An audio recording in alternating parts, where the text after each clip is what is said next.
Welcome to the Porsche Experience Center in Leipzig. This is a special place for our Porsche brand.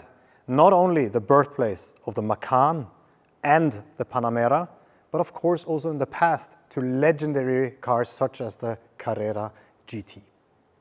Next to the production facilities, we also have a brilliant racetrack at our hands here in Leipzig, and let's have a more detailed look what this track is all about. Going down the start-finish straight, first of all, of course, we can see the Porsche Diamond, beautiful building on our left-hand side, accompanying us on our trip around the racetrack here. Also the pit lane garages on your left-hand side. Diving into the first section of corners, the Suzuka SS. Fast, flowing, what all the Formula One drivers loves about Suzuka, you guys can find here. Fast, flowing corners, traveling in with a lot of speed, carrying momentum, but also managing small undulations in the track. So we can see we are running over a little bit over a crest. Being careful with steering inputs, being careful with longitudinal inputs is what it's all about. Feeling how the car navigates the track, as we also use a little bit of curbs on the entry and, for example, throughout the left-hander here. Down into our cornering section called the Sunset Bend. It is all about getting the traction down and opening up the steering as we go through the long sweeping right-hander, the Sunset Bend.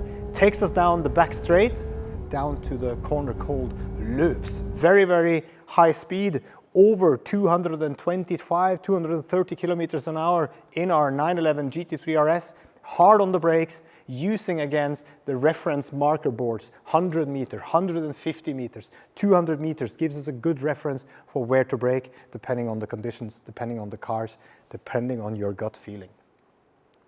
Slowing it down to the Leipzig corner, named after the famous corner in Monaco.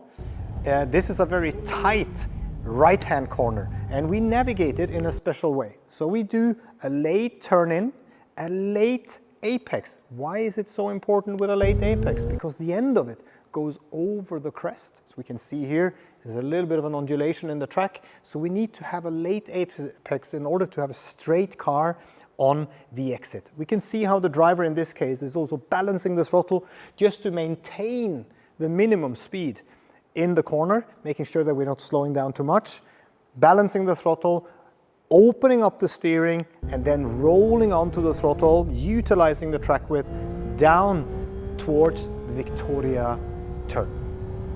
Victoria, very similar actually in some ways to Leipzig corner, but in this case with the driver here taking actually a very different approach. A little bit of a V-line is chosen in this case. We can see diving into the corner on the brakes, cutting into the corner, one apex, turning the car into the corner, bringing it back to a second apex, accelerating out, utilizing every bit of exit there is. Very different line comparing Leipzig and Victoria. Both corners can be taken traditionally, or you can vary, as we can see here with the Victoria turn, V-shaped line, meaning two apexes. What is the benefit? We rotate the car, we utilize the traction, we get the power down, and we have a straight exit. Straight exit is good in this case because we have a little bit of a stretch down to what we call the Mobile S. Mobile S, where was that taken from? Well, it was actually taken from a former track layout at the Nürburgring Grand Prix track. It's not existing today, but it still exists at our track in Leipzig. So here you can feel how it was to navigate back in the days at the Nürburgring. Going into it, it's a nice right-left-hand combination, flat curbs on the inside, so we can use them, of course, as long as we're staying at least with one wheel on track, better two. Managing also the curbs here is quite easy. They're rather flat, but again, we should make sure that we're not too aggressive, not to destabilize the car too much. The left-hand corner, exactly the same, making sure we remain with two wheels, guys. I think it looks good. Driver is balanced throttle, focusing on the exit. Let's see how it goes, shall we? All right, using it every centimeter of the exit, maybe in my opinion a little bit too much. And we can actually also see that it's on the very limit. The driver is counter steering on the exit. So this is definitely a little bit, let's say, on the limit. If we are too aggressive here, we also have to watch out for one thing regarding safety. Oversteer here would mean that the car would turn into to the left-hand side. There's not a lot of room to the Armco, so we have to be careful and respectful with the exit of this Mobile S chicane. Oh yeah, we can see the instabilities, making sure that we stay safe. Into what we call Lesmo 1, Lesmo 2, taking from Monza into our bus stop. We have a bus stop chicane. The approach will take us over the curbs, massively over the curbs, cutting the entry, hard on the brakes, straight steering, diving in to the bus stop chicane, turning the car, and same approach on the exit, trying to cut over the curb here also in the end, making sure that we stay on the black stuff and not on the green stuff.